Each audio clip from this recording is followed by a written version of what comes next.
Awesome. So we're going to go through just basic takedowns. We're going to round it later. So preferably, let's mimic me on sides, not because I don't want you to be able to hit both. If you're brand new to a movement or brand new to jiu-jitsu, and you try to mirror me, it just gets a little confusing on what you're doing. I'm going to have my left leg forward, my left hand on the back of his neck. He's going to put his left hand on the back of my neck, and before he can, my hand's going to be on the inside. So if you notice, I have my left foot dead center between his legs. My other hand is like almost like a praying mantis grip, or like a snake, swan, whatever it takes you to understand this grip. The reason being is I'm wrapping behind, but my forearm is going to act as a barrier, and I can control and follow him. My left hand, I don't want to go like a plum in Muay Thai, but I also don't want to be down on his back. It's be right underneath the cranium, and I'm driving my elbow down into his chest for good leverage. Almost like a push-pull there. My other hand, again, is on the inside. So as I reach, a lot of times that hand comes up too, so I'm going to be on the inside, but look how I have that control. I'm going to take 2 steps. The first one's really just a pivot. The second one is my actual real step. You notice all I'm really doing is changing the angle. Other than that, I land exactly how I am. If I keep him tight, that's going to pull this leg forward. Whoa. One more time. Look, I'm reaching over, and I love putting my middle finger in that little wing of the lat right there in the armpit. It's got a nice little handle. It's not the worst thing in the world to be down a little bit lower, but I really like being a little bit higher. So as I turn, look, I turn that foot up, and I pull him with me. I'm going to drop low. My hand on the back of the neck is going to go between his legs as I shoot it. So look, I'm getting his weight up. This hand combs my hair. Combs. I want his weight up on my shoulder. If I'm just coming like this, you guys can see that. I need to be here. Almost like I'm trying to take him over the top, but that's not what we're going to do. Left hand, inside. I have it to go, take the angle, make him step. Lower my level, shoot. This hand's going to let go, and I'm going to chop it, and all I'm going to do for right now, we're not going to take him down, I just want to get him on this leg. Watch. So look at that. You can see where the takedown's going to happen now. If I envision making him do this, everything else is easy peasy. But what I want to make sure we do is make sure the angle is correct. I'm not trying to drive into him. If I do a blast double, that's fine. But in jiu-jitsu, I don't want to end up in his guard. Wrestling's a little bit different. If I take him down and I blast double, he's going to turn down and away from me. But in jiu-jitsu, he's going to welcome me into his guard. And 2 points to fight out of his guard for however long the round is, however long the match is not worth it. Can I submit inside the guard? Ish, you know, like at the highest levels, there are little tips and tricks. In reality, I should not be doing anything except for trying to escape if I'm in his guard. So in that idea, why hit a takedown to start like this on the bottom end? If anything, you want to be neutral, or I want to be in a better position. So again, I get my grip. Ooh, see? I get a better version for him. Instead of allowing him to be here on the outside, I'm on the inside. I'm going to turn. I'm going to make sure he takes a big step. Lower, and there's a little bit of a pull I like to hit as well as I come through. Look how I'm reaching for his head. I'm going to reach around as I step, which I'm coming for the calf. Other hand's going to go to the knee. Now, I'm not reaching here. There's too much wiggle room with my palm in. I'm going to turn with my thumb. All I want to do is balance him on that leg. And look how I also pull his leg out. It's not in between. Most of our muscles want to pull to our center line. Because our inclination is to pull in. If I pull, it's just going to get stuck between my legs. I want to sweep him off to the side. Boom. Boom.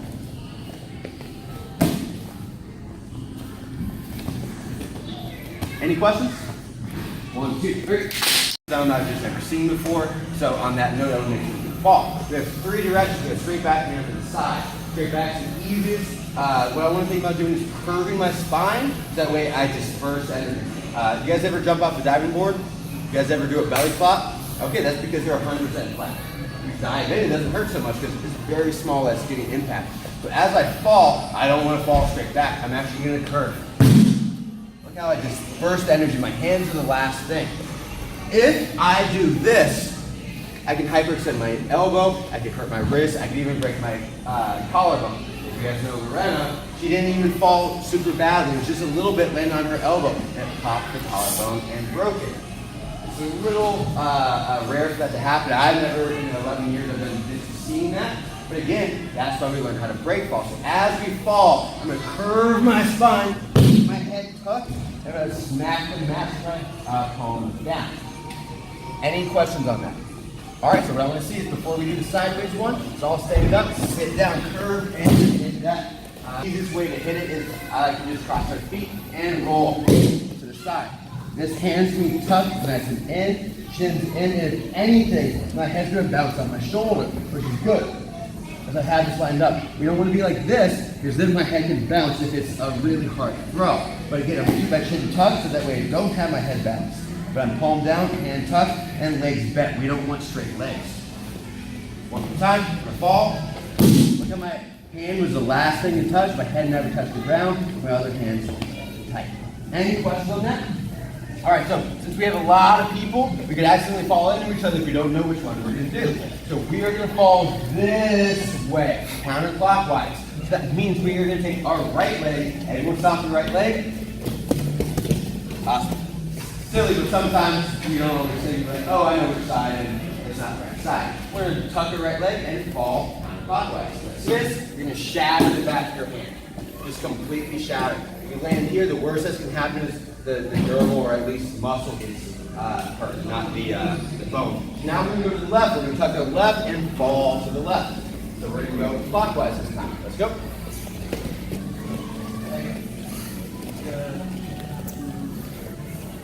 I saw you twice, but I didn't look at it. So again, back to the neck, reaches, good. I'm on the inside. It's not going to work the same way if I'm here. Because what I really want to do a lot of times, look how I got deep already.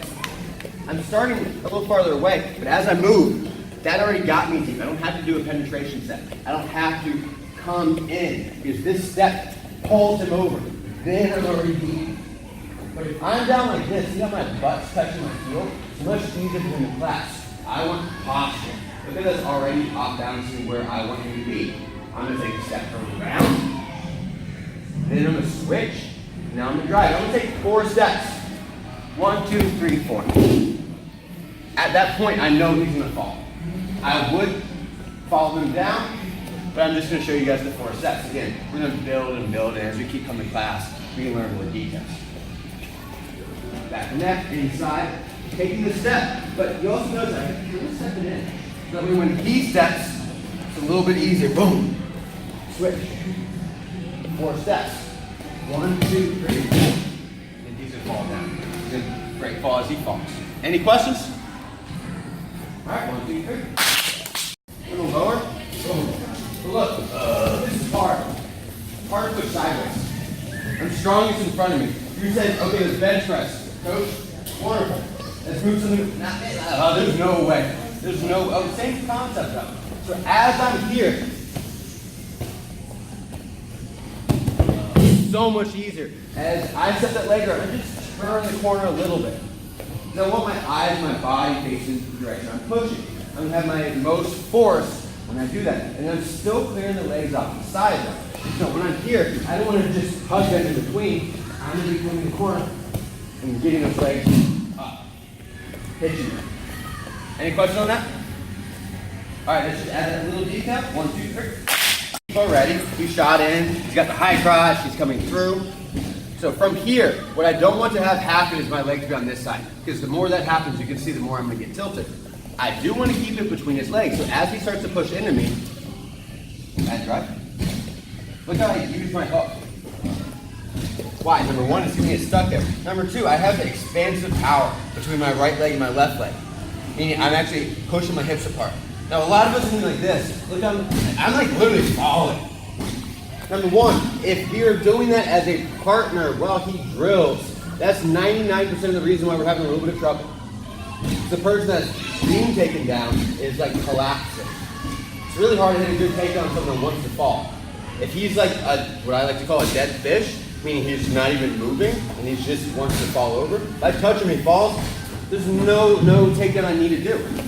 So doing anything fancy, meaning detail with form, is going to feel really weird because he is not using his body the way it should be. So even if he were taking me down and I weren't really defending, and he's shooting in, I'm not just falling. I'm saying posture. Why? And even so, even posture. Why? Because as I'm here, I just want to make sure that he's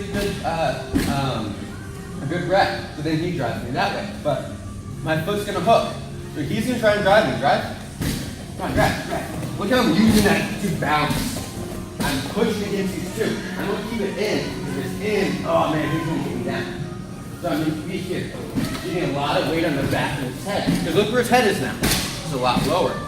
I'm going to wrap, then I'm going to kick. I'm going to walk in, and I'm going to choke.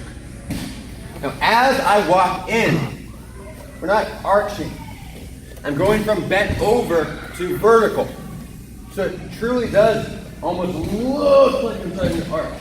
If I wrap his neck and I arch, the head's going to pop out.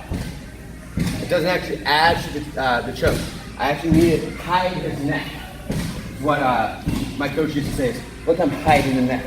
I'm using my shoulder to cover. If I see any bit of his neck, it's not going to work. Look, I see his neck. It's lost a lot of that power.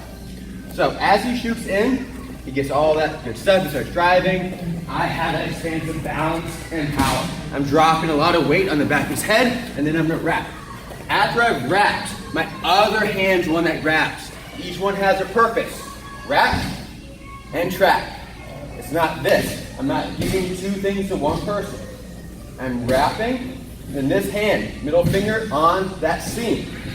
Two fingers on either side to make it secure. I'm not grabbing my wrist because I'm going to lose a lot of energy here.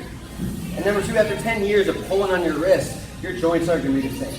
I'm going to be here, nice and tight. So he shoots in, boom, he starts to drive. I keep it.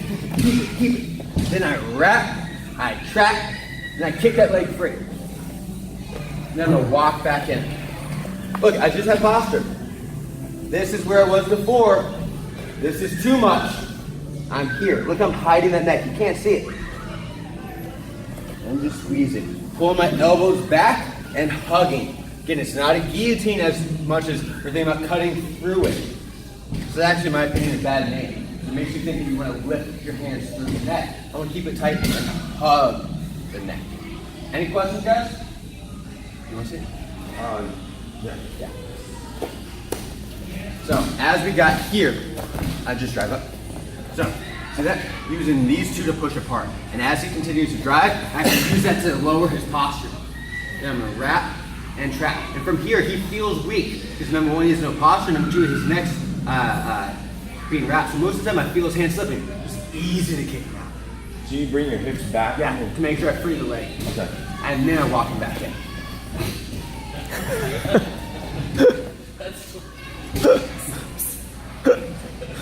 Any questions? 1, 2, 3. As we're here, you guys see all the space? I bet you that's where it is. It's because we're putting our conscious brain into our wrists and our hands. I want to go armpit, then elbow. And man, look at this. Look how high that hand is. I don't know if any of you guys have your hands sticking out the top. But imagine how much tighter this is going to be than this. Like this is just going to be on the trachea. So if my partner's coughing a bunch, again, good chokes, sometimes we're going to cough no matter what. But if they're like truly like feeling it right here, that's not what we want. So in this takedown, remember how I had that weight down? This is one of the tricks I have to make sure we're wrapping. See? Here, not just up like this. So I'm here, wrap through, and get that hand high. Because look how low my elbow is. Wonderful. So then I grab it. So then I kick. And then I come back in. And look how tight it is. There's not even a little bit of space. You can't see his neck. You can't see any extra. But if you guys see this, you can put a hand in your own fingers. And that's all the space in the world. I want that. There's not even a little bit that's missing on that neck. I could probably even go like remake a choke grip because it's so tight. But from here, look, man, my elbow's high. But a lot of us, again, we're like this. So if we're having trouble, I bet you this is just what it is. You need to be tilted the other way. Any questions? All right, add those details. 1, 2, 3. So, I'm going to wrap my fingers all the way around. I'm not just doing this, I'm trying to get the top of my wrist as far through as possible because that way I can activate my lat to pull it down. If we're just using our fingers, it's very difficult, especially against someone that's strong and knowing what they're doing. So I need to wrap all the way around to make sure I secure myself. wrap, and lock down. This will buy me a little bit of time, but I can't utilize this completely. This arm is going to go over the top. And I'm going to walk the butt side. See that, guys? I'm going to tap the knee. And I'm going to walk it down. If he keeps holding on, which normally happens because he's a little egotistical, this happens against white belts. They don't know when to let go. Now I'm going to put pressure on his neck. And he will go to sleep if he does not let go. Just like the guillotine, I have this tight as possible. Look how it's wedged in my armpit. And I'm driving my shoulder into that carotid artery. And the more he squeezes, the more he pulls me into his choke. And look, man, I ain't got any pressure on my neck. So just wait. And I'll let go. One more time. Just got my neck. I wrap through, over the top, butt side. Look how I have a 90-degree angle. We call this a T position because our legs make a T. This is not a T because look, I'm not in line with that foot. I'm in line with the foot so I can tap the knee. And I walk him down. And look how I start to arch away. And when he breaks, I let go. Any questions? My favorite video of jiu-jitsu is this tiny little girl. I mean, she's probably like 5'1", and her partner is this gigantic man. She's just demonstrating this move, and all of a sudden, you start hearing snoring. Yeah. Like, just passed out. And she didn't realize it. She didn't realize she was putting that much pressure. The guy just passed out on the ground. It doesn't feel like it, but truly, this is a choke if he does not let go. He will go to sleep. Any questions on that? Let's get this one quickly because I have one more I want to show. Yes, sir. Shit. Trying to monster choke is the Von Flue choke. Von Flue choke. Any other questions? How do you break this arm? So, I can't see the choke happens. Now, look how I'm tight. See that, guys? So as I move around, I keep it. And look, it's as tight as possible. But even if I don't get the choke, it's just pressure on the neck.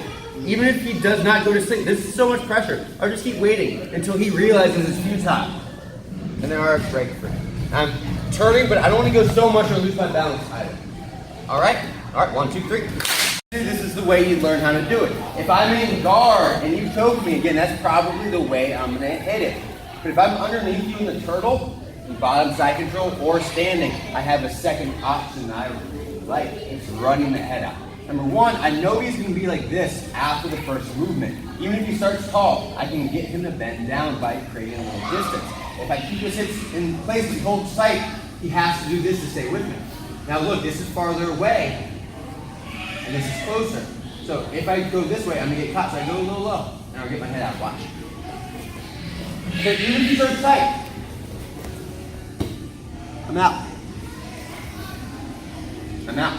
Because once he gets it tight and he hasn't done anything truly with it, and I am calm. One of the things that happens when he grabs my neck, no, stay calm. You got 8 seconds. Truly, you got 8 seconds to make sure you're out. So if you are freaking out, yeah, in the first 8 seconds, you can put yourself into the hole. But if you know that even if it's the most perfect of chokes, I got 8 seconds to act, then you can do other things as well. So the first thing I do is I put my hand, and like what we talked about, this is for pulling, this is for pushing. So I'm gonna put my thumb to the inside on hips and just make a little bit of space. Again, that keeps his hips where they are, but it brings his upper body a little closer to me, which then means that his hips farther away, which means that I just made space for my head to pull out. So me backing up, I made a little space, but sometimes I can't always get enough to run my head out. So I dip it. So watch. Let's get everyone on this side so you guys can see. So here, look how I can't get my head out. So I back up a little bit, and I dip. But I can still maybe get caught on that side. You guys see that? I don't want to run from one to another. So once I get my head out, whichever side I'm on, this shoulder is going to turn. So that way it pinches down. Make a little bit of space. See how, your body tight? Good. Dip down, and then I turn. From there, I can pick up the single, I can do a lot of fun stuff, but I've ran my head out of that little hole. But I don't want to just run it out and leave in the center, because then you're just going to snatch up on the other side.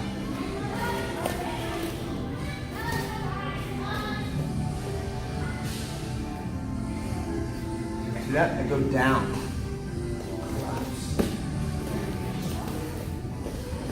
Any question on that? If you're like, Coach, the first one was hard enough, just stick to the first one. Coach, that's easy. I'm gonna hit 2. Awesome. Now we have 2 options. Make a little room, dip, and turn that shoulder in. 1, 2, 3.